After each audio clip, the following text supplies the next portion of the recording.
Remember, your presentation, your communication, and the method of training, keep it simple.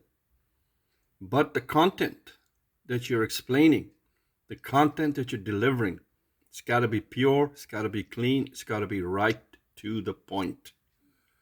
No beating around the bush. Don't waste your time. Don't waste other people's time. Always remember that. This is Noor Ali with Right Tools for Right Job. The most important section of this packet, which will be ending, will follow soon. I'm back, my friends. Thank you very much to all my subscribers, my viewers, my audience, as we journey into IT jobs. May it be level 1, may it be level 2, may it be level 3, may it be help desk, desktop support, depot support, may it be installer, may it be a network engineer, network analyst, whichever, wherever you are, it is important to understand these things. So network security, this is domain 5 of Network Plus. Very important. Give scenario, implement appropriate wireless security measures. WAP. We call it a WAP. Wired Equivalent Privacy. WPA and WEP. Well, it's wireless and it's everywhere. You'll find it in small offices, big offices, homes. Everywhere you go across, where computers, printers, Wi-Fi devices, you will find WEP and WPA. So, next thing is WPA. It's Wi-Fi Protected Access. WPA2 is Wi-Fi Protected Access version 2, which is better. Secure, if you keep it secure. MAC filtering. MAC is always the hardware address known as media access control on any device that has a NIC or a network interface card. All right, so you need to understand these things. These are very important, and you will be supporting it time after time, right?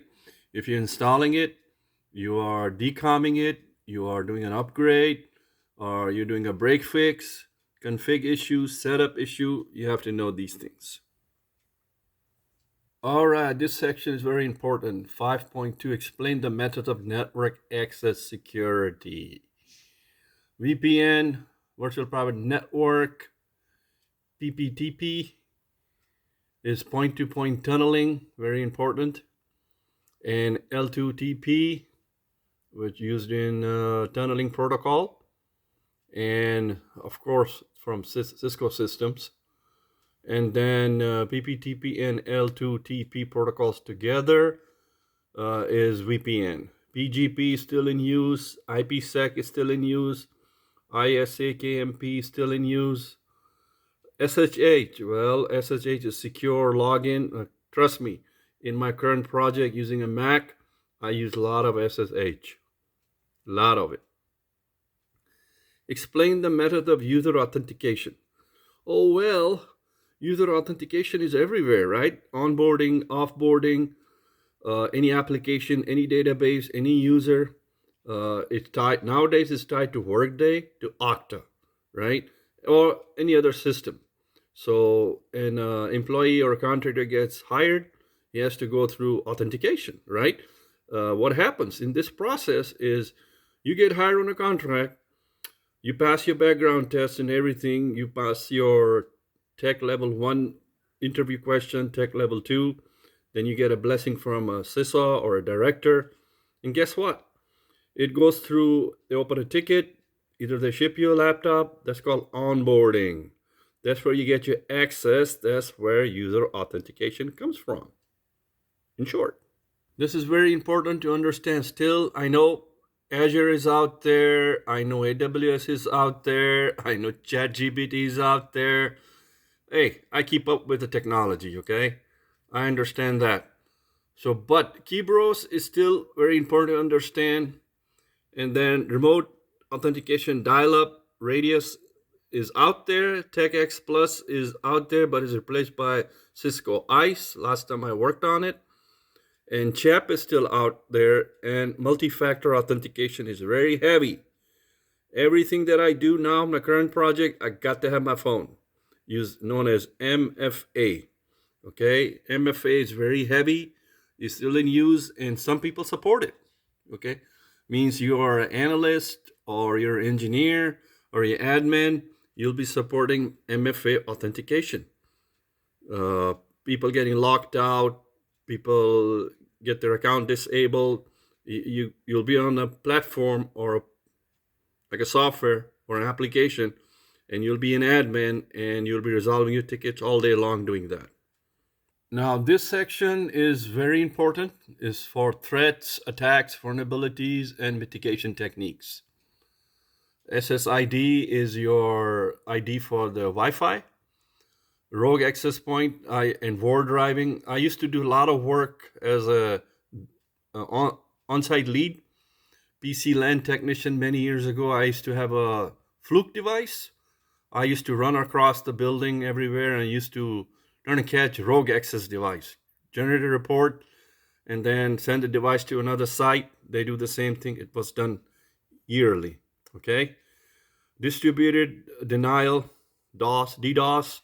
There is a device they install and configure, and that keeps a track on DOS attacks or DDoS attacks. Smurf attack. Man in the middle.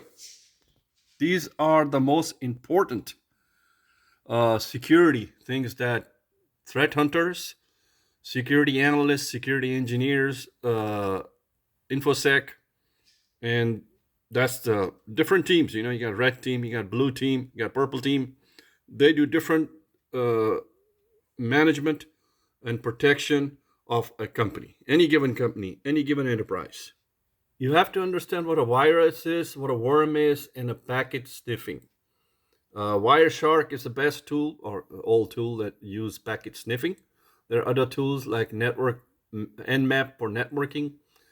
So when you work as a security analyst on a SOC side, you will be working to make sure no endpoints are being threatened. They have antivirus, they have dual protection, sometimes layers of protections, right?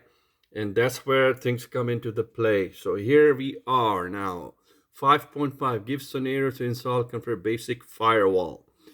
If you understand ACL and basic firewall, no matter which OEM brand you pick up, you should understand major firewall, how they work, and how it's known as perimeter networking. You need to understand what DMZ, if you worked in a data center, you have an idea. I've been there, I've done that, what a DMZ is, how it works. All right, 5.6 categorize different types of network security application and method. Here we are. IDS, NIDS, HIDS. This is all part of security. There are many products, honeypot, honeynet, and then vulnerability testing part. You have to know how to test it, right? I just mentioned Nmap. Here it is. There's another one called Nessus, NESSUS. There are other platforms, other products, other applications out there in the world that deals with security side and also deals with network security side. Depending, you can be a hybrid analyst, hybrid engineer, hybrid admin, where you work in the middle. Means you support the network side and you support the security side. If you're strictly going to be on SOC side, which is Security Operations Center, you don't do network parameter support. You have to deal with the firewall team. Depending on what project, what contract you take over, right? You need to know these things. All right? I hope you enjoy my content. It's real content. It affects your job. It affects your mindset and how you grow. Become a better technician, better installer, a better admin, or even a DevOps guy. That's the aim and that's the goal. Go for it. So you guys are in luck. My next packet that I will be uploading content on is Security Plus. Earlier content which I have uploaded, I have talked about CAPs quite a lot. which is above security plus, right? So now you have it. Very important information, vital to your job, right? So give me time. I'll be uploading this packet in a series. There's a lot to cover on this one. Once again, thank you all for viewing my content, for giving positive reaction to my post in LinkedIn, on Facebook, and even on YouTube site. Thank you very much. Share, learn, teach, and grow. Remember, the aim and goal in life is to become better than what you are today. And try to help somebody out, see if they can learn from you. Like it says over here, if you like, you subscribe, please. Thank you very much, you all. God bless. Till we meet next time. Bye.